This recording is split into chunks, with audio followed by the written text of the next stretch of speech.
പോകുന്നത്. ഫ്രാൻസിസ് മാർപ്പാപ്പനെ അടുത്ത് കാണുവാനും കൂടെയായിരിക്കാനും ഒന്നിച്ച് ഭക്ഷണം കഴിക്കാനും ഒക്കെ സാധിച്ച ഒരു വ്യക്തിയാണ് മിസ്റ്റർ ബെഡ്വിൻ. വോക്സ് ക്രിസ്റ്റി എന്നുള്ള ബാൻഡിൻ്റെ അമരക്കാരനാണ്. അതിൻ്റെ മെയിൽ സിംഗറും ലീഡിങ് സിംഗറും എല്ലാമാണ്. മ്യൂസിക്കുമായിട്ട് ബന്ധപ്പെട്ട് വോക്സ് ക്രിസ്റ്റിയുടെ ബാൻഡുമായിട്ട് ബന്ധപ്പെട്ട് ചില യുവജന ശുശ്രൂഷയിലേക്ക് കടന്നു വന്ന അവസരത്തിലാണ് അങ്ങനെ ഒരു ഓഡിയൻസും ഒന്ന് ഭക്ഷണം കഴിക്കാനും പാപ്പയോടൊപ്പം കുറച്ച് സമയം സ്പെൻഡ് ചെയ്യാനുമൊക്കെയുള്ളൊരു അവസരം ബെഡ്വിനുണ്ടായത്. ബെഡ്വിൻ, ഗുഡ്നസ് ടി വിയുടെ ഇതിലേക്ക് സ്വാഗതം. ബെഡ്വിൻ, ഞാൻ ഓർക്കുന്നു ഞാനൊരു ഫോട്ടോയൊക്കെ കണ്ടത് മാർപ്പാപ്പയുടെ കൈമുത്തുന്നു, മാർപ്പാപ്പനെ കെട്ടിപ്പിടിക്കുന്നത്, മാർപ്പാപ്പയുടെ ഒപ്പം ഇരുന്ന് ഭക്ഷണം കഴിക്കുന്നു ആയിട്ടുള്ള ചില ഫോട്ടോകൾ ബെഡ്വിൻ്റെ കണ്ടത് എനിക്കൊരു ഓർമ്മയാണ്. പ്രത്യേകിച്ച് വോക്സ് ക്രിസ്റ്റി ബാൻഡുമായിട്ട് ബന്ധപ്പെട്ടാണ്. ആ ഓർമ്മകളൊക്കെ ഒന്ന് പങ്കുവയ്ക്കാമോ? നമ്മൾ വേൾഡ് യൂത്ത് ഡേ പനാമയിൽ നടന്നപ്പോൾ 2019 എൻ്റെ ഓർമ്മ. 2019 വേൾഡ് യൂത്ത് ഡേയിലാണ് ആ ഒരു വലിയ അവസരം കിട്ടിയത്. ജീസസ് യൂത്തിനെ റെപ്രസെന്റ് ചെയ്തിട്ട് അന്ന് മാർപ്പാപ്പ വേൾഡ് യൂത്ത് ഡേ ആയതുകൊണ്ട് കുറെ യുവജനങ്ങളെ കാണുന്നുണ്ടായിരുന്നു. എൻ്റെ ഭാഗ്യം കൊണ്ട് എനിക്ക് അവരുടെ ആ ക്രൈറ്റീരിയയിൽ, അതായത് കല്യാണം കഴിക്കാത്ത ആ ഒരു ഏജ് ഗ്യാപ്പിലുള്ള ഒരാള് എന്ന ക്രൈറ്റീരിയ ആയിരുന്നു ഉണ്ടായിരുന്നു. അപ്പോൾ ജീസസ് യൂത്തിനെ റെപ്രസെന്റ് ചെയ്ത് എനിക്ക് അന്ന് ആ ഒരു മീറ്റിങ്ങിന് പങ്കെടുക്കാൻ പറ്റി. പക്ഷേ ഈ മീറ്റിങ്ങിനെ പറ്റി മനോജേട്ടനാണ് എൻ്റെ അടുത്ത് പറഞ്ഞത്, ഇങ്ങനെ അവസരമുണ്ട്, ഡീറ്റെയിൽസ് ഒക്കെ അയച്ചു കൊടുത്തത്. അവസാന നിമിഷം വരെയും എൻ്റെ മനസ്സിൽ ഉണ്ടായിരുന്ന ഒരു ധാരണ ഒരു 30-40 പേര് ഉള്ള ഒരു വലിയൊരു ഗ്യാതറിങ് ആയിരിക്കും. അതിൻ്റെ ഇടയ്ക്ക് മാർപ്പാപ്പേനെ ജസ്റ്റ് ഒന്ന് കാണാൻ പറ്റും, ഒന്ന് ജീസസ് യൂത്തിൽ നിന്നുള്ള ഒരു സോവറീൻ കൊടുക്കാനുണ്ട്, അത് കൊടുക്കുക, ഫോട്ടോ എടുക്കുക. ഭാഷ അറിയാത്തതുകൊണ്ട് വേറെ കമ്മ്യൂണിക്കേഷനൊന്നും നടക്കില്ല എന്നാണ് വിചാരിച്ച. പക്ഷെ അവിടെ ചെന്ന് കഴിഞ്ഞപ്പോൾ ഒരു 10 പേരെ ഉണ്ടായിരുന്നുള്ളൂ. അതിൽ ഏഷ്യ ഈ റീജിയനിൽ നിന്ന് ഞാൻ മാത്രമേ ഉണ്ടായിരുന്നുള്ളൂ. മാർപ്പാപ്പിനെ ആ ഒരു ലഞ്ച് മീറ്റിംഗ് തുടങ്ങുന്നവരെ വളരെയധികം ടെൻഷനായിരുന്നു. കാരണം അവിടെ ചെന്നിട്ട് എന്താ ചോദിക്കുക, ഇനി ചോദിച്ചിട്ട് മറുപടി പറയാനില്ലെങ്കിൽ എന്താ പറ്റുക എന്നൊക്കെ ഭയങ്കര ടെൻഷനായിരുന്നു. പക്ഷെ മാർപ്പാപ്പ കയറി വന്ന് മാർപ്പാപ്പനെ കണ്ട് മാർപ്പാപ്പ ഞങ്ങളൊന്ന് ഗ്രീറ്റ് ചെയ്ത് കഴിഞ്ഞപ്പോഴാണ് ടെൻഷനൊക്കെ പോയത്. കാരണം ഒരു ജാടയില്ലാതെ വളരെ സിമ്പിളായിട്ട് ഞങ്ങൾ 10 പേരോടൊക്കെ ഭയങ്കര ഫ്രീ ആയിട്ടാണ് മാർപ്പാപ്പ കമ്മ്യൂണിക്കേറ്റ് ചെയ്തുകൊണ്ടിരുന്നത്. ഞങ്ങൾ 10 പേരും മാർപ്പാപ്പയോടൊപ്പം ഒരു ടേബിളിൽ ഇരിക്കുക ലഞ്ച് കഴിക്കാനായിട്ട്. അപ്പോൾ എല്ലാവരും ഇൻട്രൊഡ്യൂസ് ചെയ്യണ സമയത്തൊക്കെ വളരെ കരുതലോടുകൂടി എല്ലാവരുടെ അടുത്തും ചോദിക്കണം എവിടെ നിന്നാണ്, എങ്ങനെയാണ്. അപ്പൊ ഞാൻ പറഞ്ഞു ഞാൻ ഇന്ത്യ എന്നാന്ന് പറഞ്ഞപ്പോഴേക്കും ഇന്ത്യയിൽ നിന്ന് എവിടെ നിന്നാണ്, അപ്പൊ ഞാൻ സൗത്ത് ഇന്ത്യ എന്ന് പറഞ്ഞു. കാരണം ഞാൻ ഒരിക്കലും പ്രതീക്ഷിക്കുന്നില്ല മാർപ്പാപ്പ ഏത് സ്റ്റേറ്റിൽ നിന്നാണ് ചോദിക്കുന്നുള്ളത്, എനിക്ക് ഒരു ഐഡിയ ഉണ്ടായിരുന്നില്ല. അപ്പൊ ഈ സൗത്ത് ഇന്ത്യയിൽ നിന്ന് എവിടെ നിന്നാണെന്ന് ചോദിച്ചപ്പോ ഞാൻ പറഞ്ഞു കേരളത്തിൽ നിന്നാന്ന് പറഞ്ഞപ്പോ മാർപ്പാപ്പ ഭയങ്കര സന്തോഷത്തോടെ എനിക്ക് കേരളം അറിയാം, ഇവിടെ അച്ഛന്മാര് വന്നു പോവാറുണ്ട്, എന്നിട്ട് ഭയങ്കര സ്നേഹത്തോടു കൂടി ഓരോ കാര്യങ്ങളും പറയുന്നത്. അത് കഴിഞ്ഞിട്ട് ഇങ്ങനെ ഹൃദയത്തിൽ ഇങ്ങനെ കൈവച്ചിട്ട് പറയാ India is very close to my heart, I care for India. എന്നിട്ട് ഇങ്ങനെ ഭയങ്കര സന്തോഷത്തോടു കൂടി എല്ലാവരുമായിട്ട് പെരുമാറി. അപ്പൊ ഈ ഒരു ആദ്യത്തെ ഒരു കുറച്ച് ടൈം തന്നെ ഞങ്ങളെല്ലാവരുടെയും ടെൻഷനൊക്കെ ഒന്ന് മാറ്റി. പിന്നെ എല്ലാവരും ഇങ്ങനെ ചോദ്യമൊക്കെ ചോദിച്ചു തുടങ്ങി. അപ്പൊ അതിന് മുന്നേ ഞാൻ ഇന്ത്യ എന്നാന്ന് പറഞ്ഞപ്പോൾ മാർപ്പാപ്പ ചോദിച്ചൊരു കാര്യം, എനിക്ക് സ്പാനിഷ് അറിയാവോ എന്നുള്ളൊരു കാര്യം ചോദിച്ചു. കാരണം അവിടെ ഉണ്ടായിരുന്ന ബാക്കി 9 പേർക്കും സ്പാനിഷ് അറിയാമായിരുന്നു. ആഫ്രിക്കയിൽ നിന്നുള്ള കുട്ടിക്ക് വരെ സ്പാനിഷ് സംസാരിക്കുന്നു, ഓസ്ട്രേലിയയിൽ നിന്ന് കുട്ടിക്ക് സംസാരിക്കുന്നു. അപ്പൊ ഞാൻ പറഞ്ഞു എനിക്ക് അറിയില്ല, പക്ഷെ US എന്നുള്ളൊരു ഈ കുട്ടി എനിക്ക് ട്രാൻസ്ലേറ്റ് ചെയ്ത് തരാനായിട്ട് ഹെൽപ്പ് ചെയ്യാന്ന് പറഞ്ഞിട്ടുണ്ട്. അപ്പം ഭയങ്കര സീരിയസ് ആയിട്ട് പറയാ കുട്ടിയുടെ എനിക്കെല്ലാം പറഞ്ഞു കൊടുക്കണം, make sure that he understands everything. അപ്പൊ അത് കേട്ടപ്പോൾ എനിക്ക് ഭയങ്കര സന്തോഷമായി. ഈ ഒരു ബലഹീനത പിന്നെ മാർപ്പാപ്പ അത് എനിക്കൊരു വലിയൊരു അനുഗ്രഹമാക്കി മാറ്റി. കാരണം എല്ലാ സെന്റൻസ് കഴിഞ്ഞിട്ടും എന്നെ നോക്കി മാർപ്പാപ്പ എല്ലാ സെന്റൻസ് സ്പാനിഷിൽ മാർപ്പാപ്പ പറയും. അതിനുശേഷം ഈ കുട്ടി എൻ്റെ അടുത്ത് ട്രാൻസ്ലേറ്റ് ചെയ്ത് തീർന്നു വരെ എന്നെ നോക്കി വെയിറ്റ് ചെയ്യും. അപ്പൊ ഭയങ്കര ഒരു പരിഗണനയാണ് മാർപ്പാപ്പ തന്നത്. അപ്പൊ എൻ്റെ ആ ഒരു മീറ്റിംഗ് തുടങ്ങണ മുന്നേ വരെ മാർപ്പാപ്പ എവിടെയോ ദൂരെ നിൽക്കുന്ന ഒരാളെന്നുള്ള ഒരു ഫീലിംഗ് ആയിരുന്നു. മീറ്റിംഗ് തുടങ്ങി കഴിഞ്ഞപ്പോൾ ഭയങ്കര ഫ്രീ ആയി, ഭയങ്കര ക്ലോസ് ആയിട്ടുള്ള ഒരാളായിട്ട് അത് മാറി. പിന്നെ തുടർന്ന് വളരെ ബ്യൂട്ടിഫുൾ ആയിട്ടുള്ളൊരു അനുഭവമായിരുന്നു. കാരണം സ്പെഷ്യലി ഞാൻ മാർപ്പാപ്പേൻ്റെ അടുത്ത് പറഞ്ഞ് ഇങ്ങനെ എല്ലാവരും ക്വസ്റ്റ്യൻ ചോദിക്കുമായിരുന്നു. അപ്പോൾ എല്ലാവരും ഭയങ്കര സീരിയസ് ആയിട്ടുള്ള ക്വസ്റ്റ്യൻസ് ഒക്കെ ചോദിക്കുമ്പോൾ ഞാൻ ഡിഫറെൻ്റ് ആയിട്ട് ഞാൻ ചോദിച്ചു, മാർപ്പാപ്പ എത്ര മണിക്കൂർ ഉറങ്ങാറുണ്ട് എല്ലാ ദിവസം എന്ന് ചോദിച്ചു. കാരണം എനിക്ക് ഭയങ്കര ക്യൂരിയസ് ആയിട്ടുള്ള ഒരു ക്വസ്റ്റ്യൻ ആയിരുന്നു. അപ്പോൾ മാർപ്പാപ്പ 6 മണിക്കൂറാണ് എല്ലാ ദിവസവും ഉറങ്ങണേന്ന് പറഞ്ഞ്. എന്നിട്ട് ഞാൻ പറഞ്ഞു എനിക്ക് ഈ ലഞ്ച് മീറ്റിങ്ങിനുള്ള പോസിബിലിറ്റി ഉണ്ടെന്ന് അറിഞ്ഞപ്പോൾ തൊട്ട് ഞാൻ മാർപ്പാപ്പയ്ക്ക് വേണ്ടി പ്രാർത്ഥിക്കുമായിരുന്നു, that you sleep peacefully every day. സമാധാനമായിട്ട് ഉറങ്ങാൻ ഉള്ളൊരു അനുഗ്രഹത്തിന് വേണ്ടി ഞാൻ പ്രാർത്ഥിക്കുമായിരുന്നു. എൻ്റെ മനസ്സിലുണ്ടായ മാർപ്പാപ്പ ഇത്രയധികം നന്മകൾ ചെയ്യുകയാണ്. അതായത് ഭയങ്കര ഒരു ട്രബിൾഡ് ആയിട്ടുള്ള ഏരിയാസിലൊക്കെ ചെന്ന് ഭയങ്കര സ്ട്രോങ് സ്റ്റാൻസ് എടുക്കുകയാണ്. കുറേ ഒപ്പോസിഷൻസ് ഒക്കെ ഉണ്ട്. അപ്പോൾ ആ സമയത്തൊക്കെ മാർപ്പാപ്പ സമാധാനമായിട്ട് ഉറങ്ങുന്നുണ്ടാവുമായിരിക്കും എന്നൊക്കെ ഒരു ക്യൂരിയോസിറ്റിയിലാണ് ഞാനത് പ്രാർത്ഥിച്ചു തുടങ്ങി. അപ്പോൾ ഇത് മാർപ്പാപ്പയുടെ അടുത്ത് പറഞ്ഞപ്പോൾ പാപ്പ ഒന്ന് ആദ്യം സൈലന്റ് ആയി. എന്നിട്ട് പറഞ്ഞൊരു മറുപടി എന്ന് പറഞ്ഞാൽ, it is your responsibility to pray for your holy father. പരിശുദ്ധ പിതാവിന് വേണ്ടി പ്രാർത്ഥിക്കേണ്ടത് നിന്റെ ഉത്തരവാദിത്തമാണ്. അപ്പൊ അത് പറഞ്ഞപ്പോൾ എൻ്റെ ഒരു ഫുൾ പിക്ചർ അങ്ങ് മാറി ചർച്ചിനെ പറ്റിയുള്ള. കാരണം എനിക്ക് അതിനുശേഷം എപ്പോഴും കാത്തലിക് ചർച്ച് എന്ന് ചിന്തിക്കാൻ നേരത്തെ ഒരു വൺ ബിഗ് ഫാമിലി എന്നുള്ളൊരു ഫീലിംഗ് ആണ് എനിക്ക് അതിനുശേഷം ഈ ഒരു മാർപ്പാപ്പയുടെ ഒരു ഇതിന്ന് കിട്ടി. കുടുംബ തലവനായി മാർപ്പാപ്പയും നിൽക്കുന്നു എന്നുള്ളൊരു ഇത്. അപ്പൊ ആ ഷെയറിങ് കേട്ടോണ്ടിരുന്നപ്പോഴേ എന്റെ മനസ്സിൽ വന്നൊരു ചോദ്യത്തിന്റെ ഉത്തരത്തിലേക്ക് ഇപ്പൊ ബെഡ്വിൻ കടന്നു.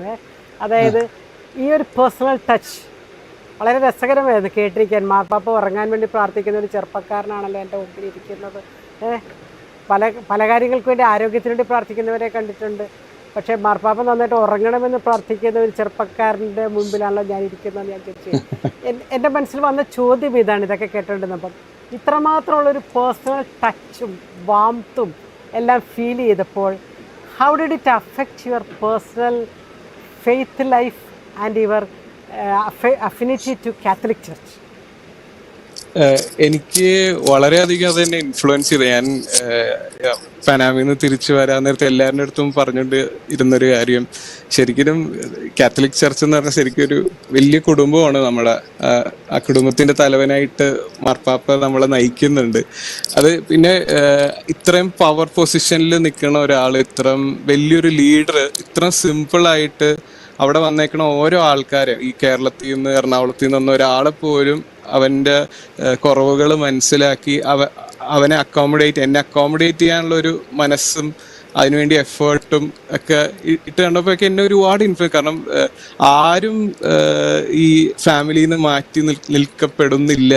അപ്പോൾ ആ ഒരു Catholic church as A family എന്നുള്ളൊരു സാധനം ഭയങ്കരമായിട്ട് എൻ്റെ ഉള്ളിൽ ഒരു ബോധ്യമായിട്ട് മാറി. ഞങ്ങൾ ബാൻഡ് പല സ്ഥലങ്ങളിലും മിനിസ്ട്രിങ് ചെയ്യാൻ പോകാൻ നേരത്തും we try to remind ourself, നമ്മൾ നമ്മുടെ ഒരു ഫാമിലിയിലോട്ട് ചെല്ലുകയാണ് അവരെ ഒന്ന് ഹെൽപ്പ് ചെയ്യാനും അവരെ സപ്പോർട്ട് ചെയ്യാനും അവരെ ഒന്ന് ഓർമ്മിപ്പിക്കാൻ ദാറ്റ് ഈശോ ലവ്സ് യു. അപ്പൊ ആ ഒരു രീതിയിൽ തന്നെ ഒരുപാട് ഇൻഫ്ലുവൻസ് ചെയ്തിട്ടുണ്ട്.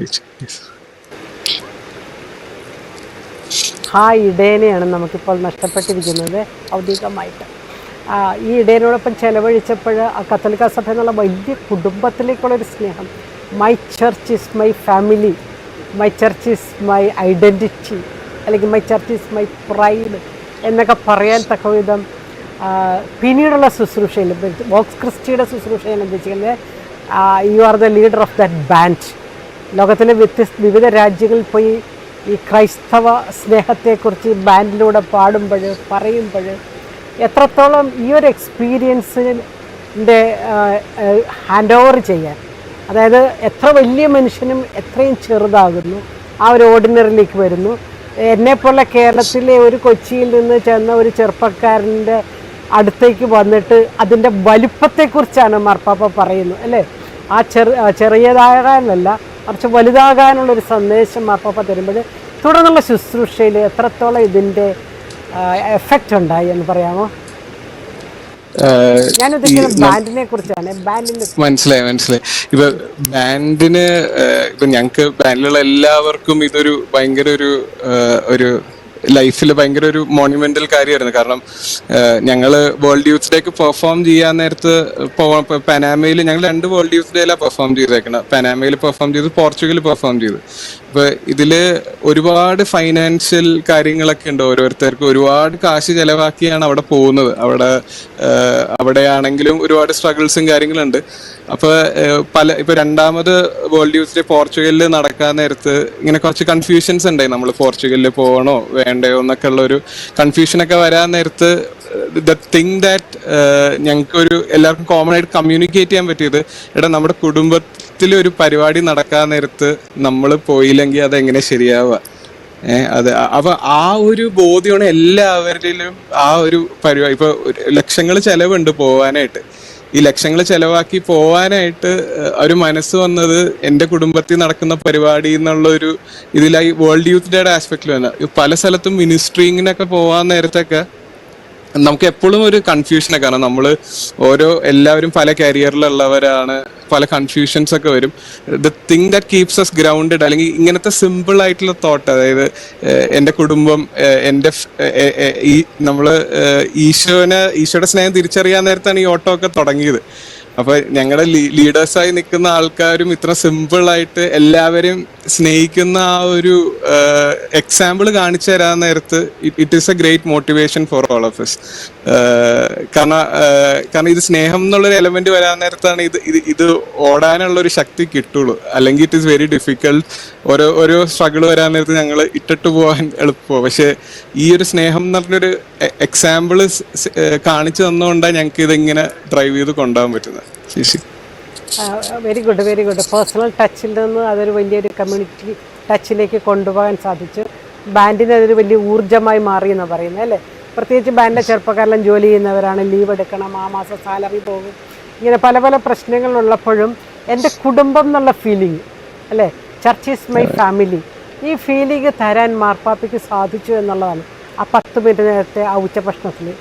അങ്ങനെ നോക്കുമ്പോൾ മാർപ്പാപ്പയുടെ വ്യക്തി ജീവിതത്തിൻ്റെ ഒരു പ്രാഭവമാണ് നമ്മൾ മനസ്സിലാക്കുന്നത് അല്ലേ? ആ രീതിയിൽ നോക്കുമ്പോഴത്തേക്കും ഇനി വരുന്ന മാർപ്പാപ്പയെക്കുറിച്ചുള്ള പ്രതീക്ഷകൾ, പ്രത്യാശകളൊക്കെ ഒന്ന് പറയാമോ? ഞാനിങ്ങനെ ഫ്രാൻസിസ് മാർപ്പാപ്പ ഇപ്പൊ എൻ്റെ ഒരു കഴിഞ്ഞ കുറെ വർഷമായിട്ട് ഡീപ്ലി ഇൻഫ്ലുവൻസ് ചെയ്തത് ഫ്രാൻസിസ് മാർപ്പാപ്പയാണ്. അപ്പൊ ഞാൻ ആദ്യം ഇങ്ങനെ ആലോചിച്ചു അടുത്ത മാർപ്പാപ്പ എങ്ങനെയായിരിക്കും, ദൈവമേ, എങ്ങനെ കുറെ ക്വസ്റ്റ്യൻ. പിന്നെ ഞാൻ ആലോചിച്ച് ഈശോ ആണ് ഫ്രാൻസിസ് മാർപ്പാപ്പനെ കൊണ്ടുപോകുന്നത്. അപ്പൊ ഈശോ തന്നെയാണ് അടുത്ത ആളെയും ഉറപ്പായിട്ടും.